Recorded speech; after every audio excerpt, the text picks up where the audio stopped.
in this question, let the mark price is X. So discount will be 11.11% of X, because discount is always given on mark price. So this will be equal to 1 by 9 of X. So the selling price will be X minus 1 by 9 of X, because selling price is mark price minus discount. So this will be 8 by 9 of X.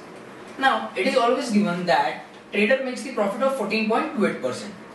So profit is 14.28%, and profit is always given on CP.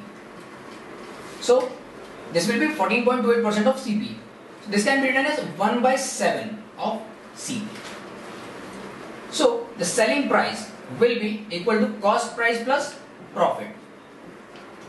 So this will be CP plus 1 by 7 of CP. This will give me 8 by 7 of CP. Now this is selling price, this is selling price. So both will be equal. So 8 by 9 of X will be equal to 8 by 7 of CP.